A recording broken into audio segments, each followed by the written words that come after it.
সচিবালয়েও দেখলাম আন্দোলন হচ্ছে, বিক্ষোভ হচ্ছে, এনবিআর সংস্কারও বাধা দেওয়া হচ্ছে।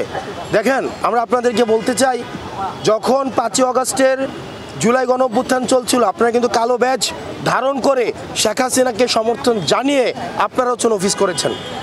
আপনারা কিন্তু এখন আপনারা হচ্ছেন হুমকি দেন যে আপনারা হচ্ছেন অফিস চলতে দিবেন না, আপনারা হচ্ছেন অফিস বন্ধ করে রাখবেন। 5ই আগস্ট কিন্তু আপনাদের এই হিম্মতটা ছিল না যে শেখ হাসিনার চোখে আঙ্গুল দিয়ে শেখ হাসিনার ক্ষমতাকে প্রশ্নবিদ্ধ করে আপনারা কিন্তু তখন কেউ পদত্যাগ করেননি। আপনাদের একজন কর্মকর্তা কর্মচারী বাংলাদেশের স্বাধীনতা পরবর্তী সময়ে আমাদের যদি অসহায় দুর্ভোগের রেজিমেন্ট হিসেবে পরিচিত হয়, সেটা হচ্ছে সচিবালয়, এবং দুর্নীতির আতুরঘর হিসেবে পরিচিত হয়, সেটা হচ্ছে এনবিআর। আপনারা যদি এই 5ই আগস্ট পরবর্তী বাংলাদেশে আপনারা জনগণের মুখোমুখি দাঁড়িয়ে আপনারা যদি এই সরকারকে আপনারা হুমকি দেন, ধামকি দেন যে এই সরকার সংস্কার কার্যক্রম যদি করে থাকে তাহলে সেটিকে আপনারা বাধা দিবেন, আপনারা মনে রাখবেন এই জনগণ আপনাদের বিকল্প খুঁজে নেবে।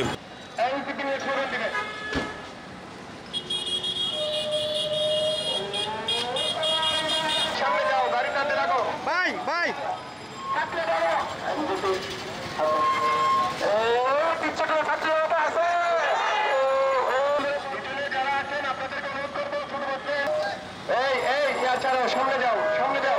পরামর্শ থাকে আমাদের হাসপাতাল সবাইকে যদি কোনো পরামর্শ দেওয়ার থাকে আপনারা অবশ্যই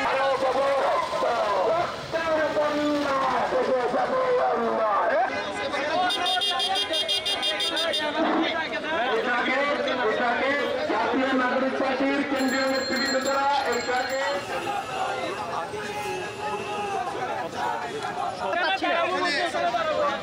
ভাই একটু সামনে চলে আসেন। ভাই আপনি সামনে যান না।